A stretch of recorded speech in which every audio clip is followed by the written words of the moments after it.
মুহররম মাসের একটা বিশেষ আমল আছে, বিশেষ গুরুত্ব আছে। সেটা কি?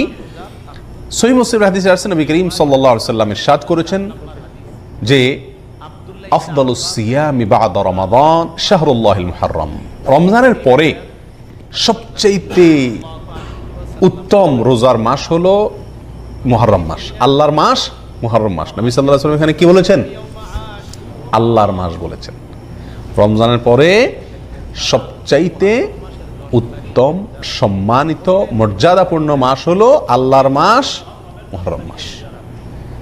অর্থাৎ রমজানের পরে নফল রোজার শ্রেষ্ঠ মাস, নফল রোজার শ্রেষ্ঠ মাস হলো মুহররম মাস। নবী সাল্লাল্লাহু আলাইহি ওয়াসাল্লাম যে মাসকে নফল রোজার জন্য সবচেয়ে শ্রেষ্ঠ বলেছেন, সেই মাসে আমরা আশুরার রোজা বাদ দিই। আশুরার একটা বিশেষ তাৎপর্য আছে। মাস হিসাবে মুহররম মাসে নফল রোজা রাখার তৌফিক কয়জন মানুষের হয় বলেন? খুবই কম।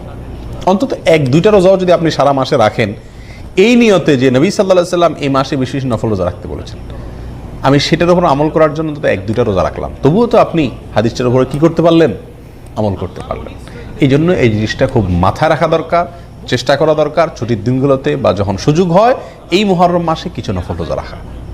নবী করিম সাল্লাল্লাহু আলাইহি ওয়াসাল্লাম রমজানের পরে এই মাসের নফল রোজাকে শ্রেষ্ঠ বলেছেন।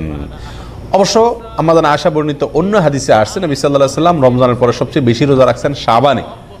তো উলামা ইকরাম বলেন এই মাসে যদি রোজা রাখা সবচেয়ে শ্রেষ্ঠ হয় তাহলে শাবানে তিনি বেশি কেন রাখলেন? এর উত্তর হলো যে এই মাসের শ্রেষ্ঠত্ব এবং এই মাসে রোজা রাখা যে উত্তম, এই কথা আল্লাহর পক্ষ থেকে যখন ওহী আসছে তার আগেই, তারপরে নবী সাল্লাল্লাহু আলাইহি ওয়াসাল্লাম আর এই মাসে রোজা রাখার সুযোগ পান নাই। এটা শেষ মুহূর্তে আসছে জীবনে, তার আগে তিনি ইন্তেকাল করেছেন। তারপরে তার মানে শাবান হলো তৃতীয় শ্রেষ্ঠ নফল রোজার জন্য। রমজান ফার্স্ট, সেকেন্ড হলো মুহররম, এরপরে 3 নম্বর অবস্থান হলো কোন মাসের? শাবান মাসের। তো শাবান মাসে নবী সাল্লাল্লাহু আলাইহি ওয়াসাল্লাম বেশি বেশি নফল রোজা রাখছেন, কারণ তিনি সেটা আমলের সুযোগ পাইছেন। আর মুহররমেরটা তিনি বলছেন কিন্তু নিজে করার সুযোগ পান নাই, তার আগে ইন্তেকাল করেছেন।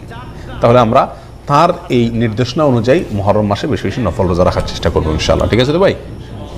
এটা গেল মুহররম মাসের করণীয় প্রসঙ্গে। এই মাসে এই একটি মাত্র মূল করণীয়, বিশেষ সম্মানিত মাস হিসাবে যা যা তা তো আছেই, মুহররম মাস হিসাবে এই মাসের মূল করণীয় হলো এই মাসে বেশি বেশি কি রাখা? নফল রোজা।